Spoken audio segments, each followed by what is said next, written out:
आदरणीय अतिथिगण, हम टोली नंबर 3 आपके समक्ष एक ऐसे महत्वपूर्ण विषय पर नाटक लेकर एकत्रित हुए हैं जो किसी भी समाज और राष्ट्र की प्रगति के लिए अत्यंत आवश्यक है।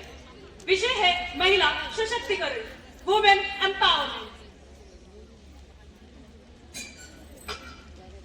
बेटियां जिन्हें हम जिंदगी की हर खुशी देना चाहते हैं, मगर अपने हिसाब से, अपने टाइम फ्रेम के हिसाब से, जिन्हें हम आसमां दिखाते हैं मगर उतना ही जितना हमारी नजर के सामने हो, जिन्हें हम पूरी आजादी देते हैं मगर इसकी बाउंड्रीज हैं ये भी बताते हैं, जिन्हें हम कहते हैं कि जा बेटा जी ले अपनी जिंदगी, पर साथ ही कहते हैं उसकी सहेली को देखकर कि अच्छे घर की लड़कियां ये नहीं करती।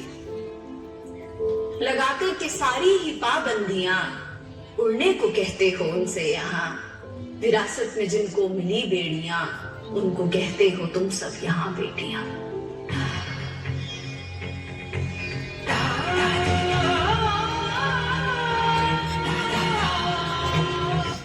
माता की, भारत माता की, हाँ जय बोलो जय भारत माता की जय।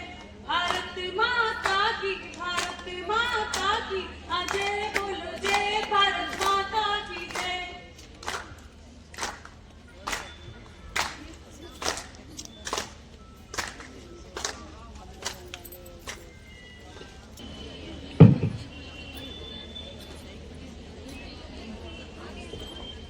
स्वागत है आपका भारत माता के इस देश में। हजारों की संख्या में यहाँ पर डोमेस्टिक वायलेंस के केसेस दर्ज हो रहे हैं।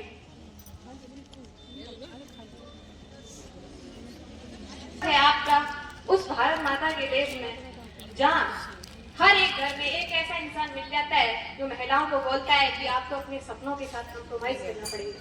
कॉम्प्रोमाइज क्यों करें हम कॉम्प्रोमाइज?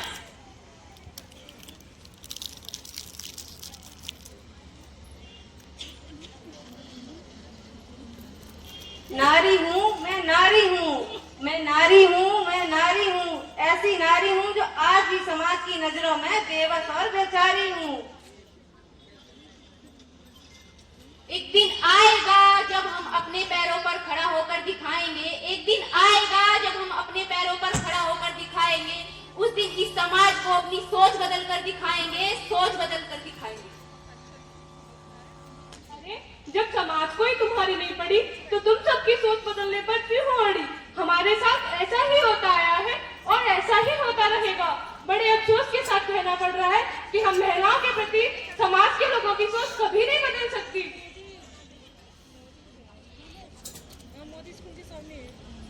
मम्मी मुझे पैसे चाहिए। मम्मी मुझे भी पैसे चाहिए। पापा मुझे मोबाइल चाहिए। पापा मुझे भी मोबाइल चाहिए। मम्मी मुझे बाइक चाहिए। मम्मी मुझे भी बाइक चाहिए। मम्मी मुझे एमपी के लिए अब्रॉड जाना है।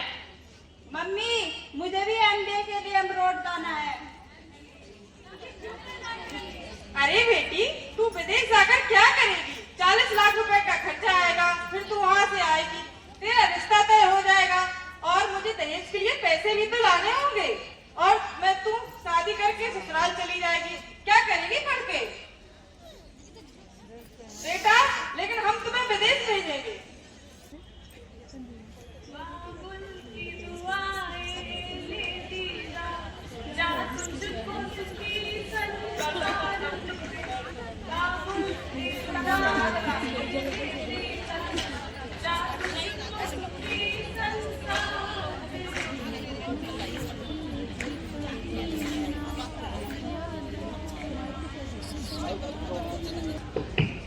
हमारे समाज में महिलाओं को अपना निर्णय लेने का पूरा अधिकार है, परंतु आज भी अधिकतर महिलाएं हाउसवाइफ हैं और वो अपना निर्णय खुद ना लेकर दूसरों के दबाव में आकर अपना निर्णय करती हैं, क्योंकि घर वाले कहते हैं कि बेटा थोड़ा कॉम्प्रोमाइज कर ले। कॉम्प्रोमाइज क्यों करें हम कॉम्प्रोमाइज? मैं नारी हूँ मैं, नारी हूँ मैं, एक ऐसी नारी हूँ जो आज भी समाज की नजरों में बेबस और बेचारी हूँ। एक दिन आएगा जब हम अपने पैरों पर खड़ा होकर दिखाएंगे। उस दिन इस समाज को अपनी सोच सोच बदलना सिखाई। अरे मनोज, तुझे आज मेरे घर में ही पैदा होना था। मैं आज तुझसे छुटकारा पाकर ही रहूंगा।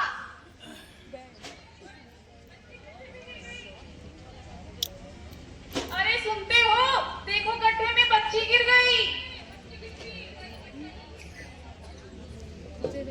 मैं हूँ रिपोर्टर खटका और मेरी न्यूज सुनकर लग जाएगा आपको झटका।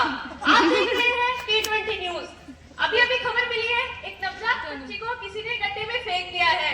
तो आइए चलिए जानते हैं क्या है मामला। हम तो बहुत खुश हैं, हमारी बिटिया टीवी पर आई है, हमारा पूरा गांव टीवी पर आया है। हम तो बहुत खुश हैं। हमें बताएंगे ये घटना कैसे घटी?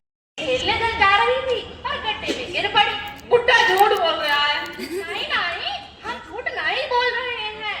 ना जाने इस देश में कितने गड्ढे हैं, सरकार को हर एक गड्ढे का इसका जवाब देना होगा। और इसके साथ ही सरकार ने अपने बचाव में बच्चे के भविष्य के लिए 2 लाख रुपए देने का ऐलान किया है। ये तो बहुत अच्छी खबर मिली है। आपका क्या विचार है इस बारे में? हम तो सरकार का शुक्रिया अदा करना चाहते हैं। आप इतने पैसे का करेंगे क्या? कछु नहीं, खेती बाड़ी करेंगे। बच्चे के भविष्य का क्या होगा? बच्चे का भविष्य? अरे बच्चे का भविष्य तो खेती बाड़ी से ही होगा ना। उसको क्या है, काम बड़ी हो जाएगी तो करना तो उसे काम काज ही है, और आखिर उसे जाना तो ससुराल भी है ना।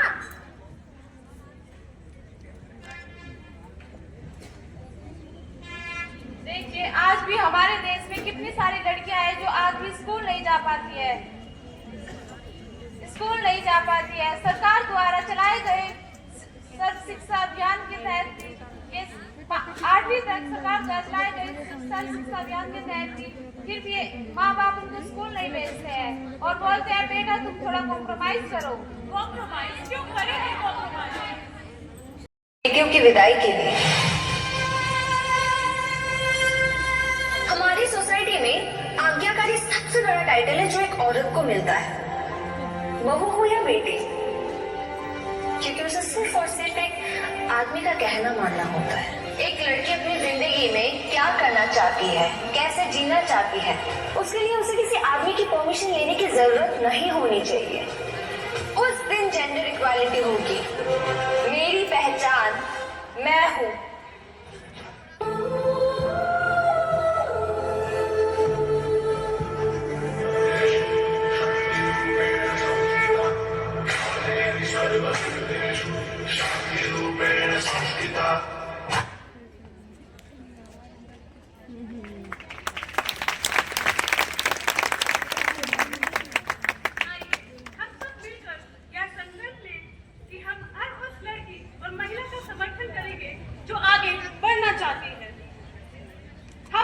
अवसर देंगे, उन्हें सम्मान देंगे और हम एक ऐसा समाज बनाएंगे